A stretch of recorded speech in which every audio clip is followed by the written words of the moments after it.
Për demokratët e Vlorës, data 9 nëntor për zhvillimin e zgjedhjeve të pjesshme vendore ishte një nxitim nga socialistët. Kryetari i Partisë Demokratike të Vlorës, Ysti Shara, thekson se procesi është i jashtëligjshëm, pasi një ankimim në gjykatën kushtetuese duhet ta pezullonte dekretin. Gjithsesi, sipas Sharës, opozita do të marrë pjesë në zgjedhje dhe do të ketë kandidatin si dhe programin e vet. Data ka dy shpjegime. E para ishte nxitimi i Ramës për t'i bërë zgjedhjet me njëherë në të gjashta bashkit dhe në një ditë. Sa i përket dekretit në vetvete, ne kemi thënë edhe herë të tjera që ai është i palishëm dhe antikushtetues, sepse është e shkruar e zezë mbi të bardhë, qartësisht që një ankimim i vendimit të Këshillit Ministrave në gjykatën kushtetuese automatikisht pezullon zbatimin e saj.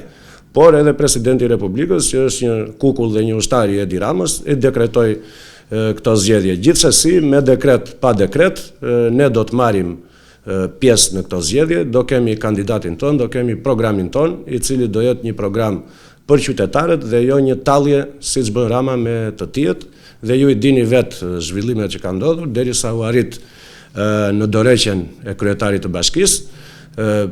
Kryetarëve të bashkisë u kanë mbet vetëm emri për trajtimin që Rama u bën atyre, duke u emëruar dhe çemëruar nën kryetarët dhe drejtorët. I bie që për Partinë Socialiste kryetarët e bashkive të jenë shefa sektori, për sa i përket rangut të administratës, kurse ne synojmë të japim një kryetar bashkie të vërtet qytetit të Vlorës dhe qytetarëve të Vlorës, sepse ata e meritojnë një të tillë. Përzgjedhja e kandidatit do të bëhet nga forumet e Partisë Demokratike, pasi nuk ka kohë që të zhvillohen primaret që kjo forcë politike i kishte kthyer në tradit. Përzgjedhja do bëhet nga forumet drejtuese të Partisë Demokratike, nga dega e Partisë Demokratike Vlorë, natyrisht dhe me miratimin e kryesisë qendrore të PD-s-së. Sepse, siç e tham, koha është mjaft e shkurtër dhe është bërë qëllimisht edhe nga Partia Socialiste, gjasme për të kapur në befasri opozitën, por një gjë e tillë nuk do të ndodhë. Demokratët kanë disa emra, por fillimisht pritet që të mblidhet kryesia për të shqyrtuar kandidatët.